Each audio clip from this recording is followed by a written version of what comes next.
오늘 함께 더 집중하여 묵상할 말씀은 신명기 14장 22절과 23절의 말씀입니다. 두 절의 말씀을 우리 한 목소리로 함께 읽겠습니다. 너는 마땅히 매년 토지 소산의 11조를 드릴 것이며 내 하나님 여호와 앞 곧 여호와께서 그의 이름을 두시려고 택하신 곳에서 내 곡식과 포도주와 기름의 11조를 먹으며 또 내 소와 양의 처음 난 것을 먹고 내 하나님 여호와 경외하기를 항상 배울 것이니라. 아멘. 하나님의 오늘 우리에게 주시는 귀한 말씀입니다. 우리는 오늘처럼 말씀을 묵상하고 예배하는 모든 이유 가운데 궁극적인 이유가 한 가지가 있습니다. 우리 삶 가운데 역사하시는 하나님을 잊지 않고 경험하는 것이지요. 하나님의 역사하심을 경험하기 위해서는 반드시 두 가지가 필요하다고 생각합니다. 첫 번째가 하나님을 내 삶 가운데 영접하는 일입니다. 그리고 두 번째가 죽기까지 감당해야 될 최고의 싸움 중에 하나인데, 그것이 무엇이냐면 영접한 그 하나님이 내 삶의 주인 되심을 인정하는 것이 삶의 궁극적인 목적 중에 하나입니다. 한 부부가 심각하게 부부싸움을 했습니다. 중재자가 화해를 한번 시켜보려고 남편에게 찾아가 남편의 이야기를 들었지요. 이야기를 듣다 보니까 그 남편의 아내가 참 모질기도 하고 나쁘기도 하다라는 생각이 들어서 중재자가 남편의 이야기를 듣고 아내를 찾아갔습니다. 아내에게 가서 이렇게 이야기했네요. 당신이 잘못했더군요. 남편의 이야기를 들으니 왜 당신이 너무 고집을 부리는 것 같습니다. 남편에게 가서 빨리 용서를 비십시오 라고 말을 했으니 그 이야기를 들은 아내가 거품을 물고 넘어갔답니다. 잠시 후 아내가 그 중재자에게 자신이 남편과 있었던 이야기를 쭉 하니까 중재자가 이런 말을 했습니다. 남편이 잘못을 했군요. 결국 부부싸움을 왜 하게 되는 걸까요? 남편과 아내가 서로 자기의 소견에 옳은 대로 하려고 하기 때문입니다. 우리는 그리스도의 신부된 삶을 살아가고 있습니다. 주님을 영접함에도 불구하고 주님의 생각이 아니라 내 소견대로, 여전히 나의 의견대로 내 삶의 주인이 나임을 고집하며 살아가는 일들은 하나님의 역사하심을 방해하는 가장 큰 장애물이 될 것입니다.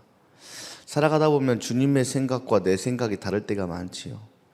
나는 분명히 옳다고 생각하지만 주님은 그렇지 않다고 생각하실 때가 있는 것입니다. 그러한 일들 가운데 가장 주님의 마음을 경외하고 헤아릴 수 있는 귀한 훈련의 방법을 하나님께서 우리에게 허락해 주셨습니다. 그것이 바로 오늘 본문에 나와 있는 헌금 생활이죠. 헌금은 물질로 마음을 표현하는 것입니다. 예수님께서도 우리에게 무엇이라 말씀하셨냐면 너희 보물이 있는 곳에 너희 마음도 있느니라. 한번 따라해 봅시다. 너희 보물이 있는 곳에 너희 마음도 있느니라. 오늘 본문은 특별히 11조에 대한 말씀을 구체적으로 하고 계시죠. 11조가 누구를 위한 것인지 묵상하셨습니까? 11조가 누구를 위한 것입니까? 우리 하나님이 우리의 11조를 드리면 풍성해지시고 11조를 드리지 않으면 쫄쫄 굶으시는 분이십니까? 우리 하나님은 전지전능하시고 창조주신 하나님이십니다. 부족함이 없으신 하나님이셔서 우리의 11조와 아무런 상관없이 늘 풍성하신 하나님이시요 늘 그 자리에 계시는 전지전능하신 하나님입니다. 그런 하나님께서 우리에게 왜 11조를 훈련하라고 하셨고 11조를 강조하셨을까요? 첫 번째, 누구를 위한 것인가? 하나님을 위한 것입니다. 오늘 본문을 보면 하나님은 이스라엘 백성에게 가나안 땅에서 구별된 생활을 할 것을 강조하시면서 알려주신 것이 10분의 1, 자기 소산의 10분의 1을 드리는 것을 이야기하고 있습니다. 11조는 하나님이 물질의 주인이심을 인정하면서 소득의 10분의 1을 예물로 드리는 제도이죠. 그래서 11조에 대한 의견이 많아요. 신학자들끼리도 목사님들끼리도 11조에 대한 의견이 분분할 수 있으나 정확히 하나님은 우리에게 11조를 명령하셨고 10분의 1을 드리는 것은 하나님의 명령이며 11조를 하나님께 하는 것은 헌금은 인간 중심으로 드리는 것이 아니라 하나님 중심으로 드리는 것임을 우리는 늘 기억해야 합니다. 그런데 재물을 자꾸자꾸 헌금 생활을 자꾸자꾸 내 중심으로 해석하며 내 구미에 맞게 드린다는 것은 옳은 헌금 생활이 아닙니다. 우리는 11조를 통해서 하나님을 경외하는 법을 배워야 합니다. 그리고 11조는 하나님께서 우리에게 명령하신 이유가 바로 우리를 위하여서 하나님께서 11조를 명령하셨습니다. 당시 이스라엘이 가나안 땅에 정착했을 때 성소에서 멀리 떨어져 있는 곳에 가서 살다 보면 성소까지 못 오는 많은 사람들이 있었습니다. 그러면 11조를 직접 드릴 수 없는 경우를 위해서 만드신 규례이기도 합니다. 자신이 키운 예를 들어서 농산물이 될 수도 있고 가축이 될 수 있죠. 먼 거리를 이동하는 사람들이 자신의 10의 1을 가지고 오는데 그것이 손상되거나 훼손되면 하나님께 드릴 수가 없기에 하나님께서는 성소 근처에서 필요한 예물을 구입해 감사제를 드리는 것까지 다 허락하셨습니다. 그리고 결국 정성을 다해 예물을 드린 자들에게 하나님께서부터 기쁨과 은혜를 허락할 것을 우리에게 약속해 주셨습니다.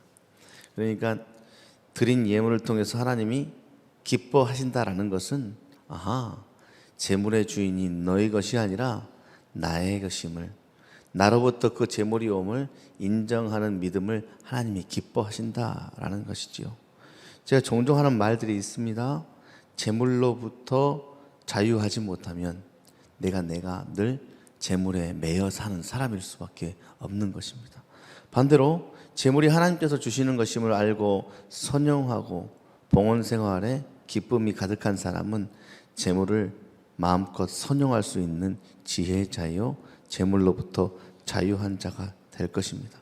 이 시대 우리를 힘들게 하거나 우리의 삶을 규제하는 가장 큰 무기를 사단은 재물로 사용하고 있습니다. 그야말로 돈이 우상이 된 시절이 더욱더 지금 이 시절이고, 시대를 막론하고 재물은 늘 우상의 중심에 서 있었습니다. 그러한 재물로부터 하나님을 경외하는 법을 배우고 그 재물이 하나님으로부터 옴을 알고 깨달은 사람들의 자유는 하나님이 허락하시는 자유를 얻어 누리는 사람이 되는 것이지요. 그리고 하나님께서 봉헌을 우리에게 허락하신 이유 중에 가장 또 중요한 이유는 이웃을 위하여 11조와 봉헌 생활을 하라고 말씀하셨습니다. 본문을 보면 제3년째와 6년째의 11조는 나그네와 고아와 과부를 위하여 사용하라고 명령을 하셨습니다. 이는 헌금을 통해서 가난한 자들을 도우라는 하나님의 말씀입니다. 우리는 이렇게 가난한 자를 도우라고 하면 항상 나는 가난한 자가 아니라고 생각합니다. 이상하게 나는 부자가 아니라고 늘 생각하면서도 나는 가난한 자는 아니라고 늘 생각하며 살아갑니다. 그래서 나는 그 이상한 자존심이 있잖아요. 나는 누군가를 도울 수는 없지만 도움받고 싶지는 않은 그런 자존심. 근데 여러분, 하나님께서는 늘 가난한 자를 향한 시선을 놓지 않으셨습니다. 우리는 늘 영적으로 갈급한 심령이 돼야만 은혜를 누릴 수 있을 터인데, 우리의 마음 가운데 하나님께서 허락하신 귀한 긍휼의 마음과 더불어 갈급한 심령을 잊지 않고 살아가는 우리 모두가 되었으면 좋겠습니다. 바른 헌금은 소외된 자, 때로는 나에게까지 흘러넘치는 하나님의 은혜를 경험하는 귀한 수단이 될 것입니다. 사랑하는 한송환 이름교회 모든 식구들이 바른 헌금 생활을 통하여서 하나님을 기쁘시게 할 뿐만이 아니라 우리에게도 기쁨이 되는 귀한 삶을 영위하시고 더 나아가 이웃을 기쁘게 하는 귀한 삶을 살아내는 귀한 공동체 한소망 이룸교회와 식구들 되시기를 간절히 바라봅니다. 하나님의 것을 구별하여 드리기를 기뻐하십니까? 아직도 하나님의 것을 내 것인 양 착각하지는 않습니까? 바른 헌금을 통해 하나님이 주시는 기쁨과 즐거움을 누리는 여러분들 되시기를 바랍니다. 기도하겠습니다. 사랑의 하나님, 우리에게 주신 모든 것이 다 주님으로부터 옴을 고백합니다. 주님이 주신 것인데 내 것인 양 착각하며 살았던 죄가 있다면 용서하여 주시옵시고, 하나님께서 부르실 때에 한낱 의미 없어지는 그 물건들과 그 재물들에 나의 목숨과 삶을 거는 어리석음을 범치 않게 하여 주시옵소서. 반대로 주님께서 이 세상 살아가는 가운데 필요한 것들로 우리에게 주셨으니 그 주신 재물을 마음껏 선용하고 사랑하는 일에 사용할 수 있는 지혜를 허락하여 주시기를 바랍니다.